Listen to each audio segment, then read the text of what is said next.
নমস্কার বন্ধুরা, আমি আবার আরেকটি আমার নতুন ভিডিও নিয়ে চলে এসেছি। তো আমরা লিসিয়াস থেকেই প্রায় মাছ মাংস অর্ডার করে থাকি। তো আজকে এই চিকেনের প্যাকেটটা অর্ডার করেছিলাম, যেহেতু অনেক দিন ধরে আমার হাজব্যান্ড বলছিল যে তো ও চিলি চিকেন খাবে। তো আমি বললাম ঠিক আছে, তাহলে সলিড মাংস অর্ডার করে দাও। তো সেই জন্যই এই প্যাকেটটা অর্ডার করা হয়েছে। তো রোববার বলে কথা, তো রোববারে তো সবাই আমরা একটু ভালো মন্দ খাওয়ার কথা আমাদের মাথায় আসেই। তো সেই জন্যই আজকে ভাবলাম ও যখন অনেক দিন ধরেই বলছে, তাহলে আমি এই চিলি চিকেনটা বানাই।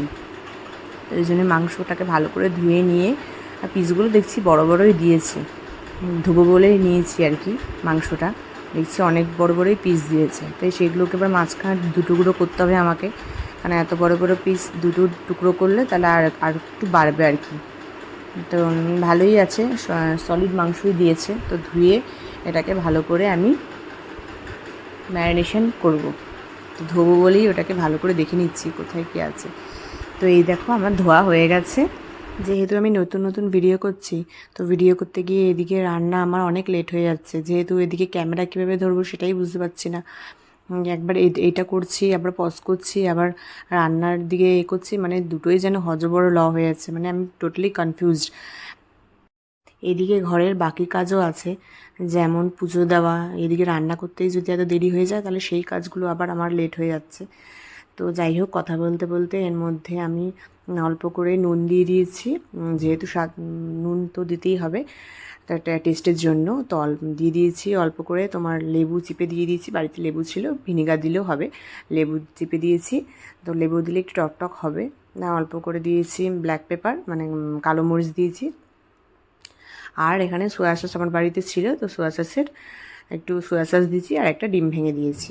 আমি এই চিলি চিকেনটা ঘরে প্রায় বানাই, মানে মাসে একবার করে বানাই, যেহেতু আমার চিলি চিকেনটা খুব পছন্দ হয় রাইসের সাথে। তো আমি চিলি চিকেনটা রাইস বানালে বানালাম, নাহলে চিলি চিকেনটা প্রায়ই বানাই। দেখছি আমার এই বানানোর চিলি চিকেনটা দেখছি আমার বড় দেখছি এখন খুব পছন্দ করছে। ও আগে অতটা চিলি চিকেন সেরকম খেত না, এখন যেহেতু ঘরে বানিয়ে বানিয়ে দিচ্ছি, তো প্রায়ই দেখছি এটা খুব মানে পছন্দ করছে। অন্যদিন আমি আদাটাকে রসুনটাকে এরকম কুচি কুচি করে দিই, আজকে এই হামনদিস্তাটার মধ্যেই আমি এরকম মানে ইয়ে করে দিচ্ছি, থেতো করে দিচ্ছি।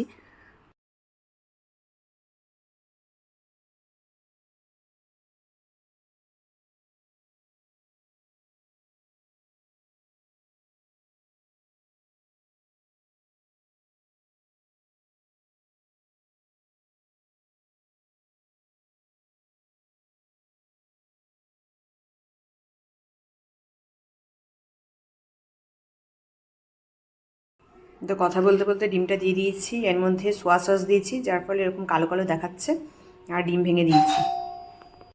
বেল বাজলো, দেখছি আমার হাজব্যান্ড এসেছে, কারণ ও তো বাজারে গেছিলো, তো এই জন্যই কলিং বেলের আওয়াজ আর কি।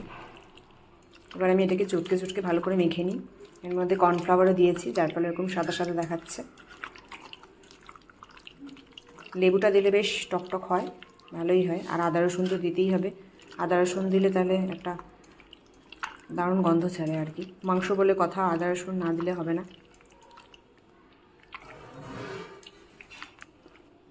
যতটা চটকে চটকে মাখা যায়। প্যানে তেল দিয়ে দিয়েছি, এবার তেলটা একটু ভালো করে গরম হোক, গরম না হওয়া পর্যন্ত তো দিতে পারবো না। তো এবার একটা একটা করে ছেড়ে দিই, কারণ অনেক আছে, একটা একটা করে না দিলে একটু টাইম লাগবে, তো এই জন্যই তাড়াতাড়ি করে একটা একটা করে দিচ্ছি। দেখো এই পাশটা ভাজা হয়ে গেলে তারপরে এই পাশটা দেবো।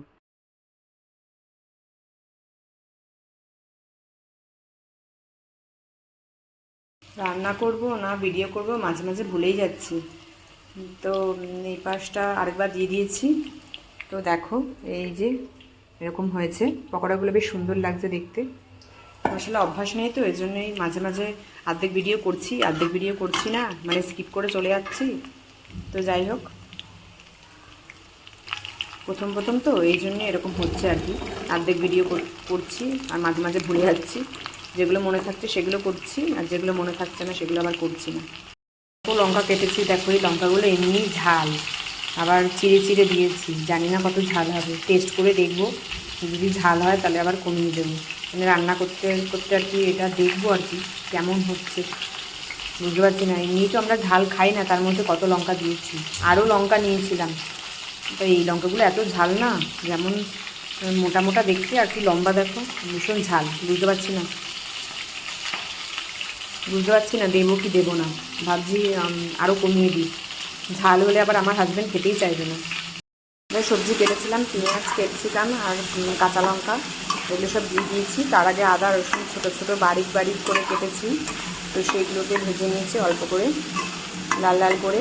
তো তার মধ্যে দিয়েছিলাম কাঁচা লঙ্কা, তো এগুলো হালকা হালকা করে ফ্রাই করছি, বেশি ফ্রাই করবো না, হালকা হালকা ফ্রাই করবো। হালকা নুন দিয়ে দিয়েছি যাতে সেদ্ধ হয় ভালো করে।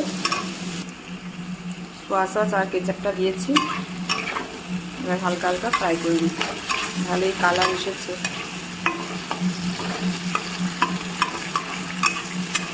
সোয়া সসটা দিলে বেশ চিলি চিকেন গন্ধ আসে।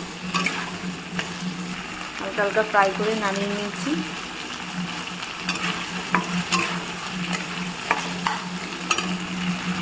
এবার একটা একটা করে মাংসগুলো দিয়ে নাড়িয়ে নিয়েছি। এই যে দেখতে কিন্তু ভালোই লাগছে। আমি অবশ্যই একটু জল দেবো, জল না দিলে তো আর খাওয়া যাবে না। আমি একদম ড্রাই চিলি চিকেন করবো না, আবার ড্রাই চিলি চিকেন করা যায়। আমার আবার খুব একটা ড্রাই চিলি চিকেন ভালো লাগে না, আমারও ভালো লাগে না, আমার হাজব্যান্ডেরও ভালো লাগে না। তো সেই জন্যই খুব একটা ড্রাই করবো না।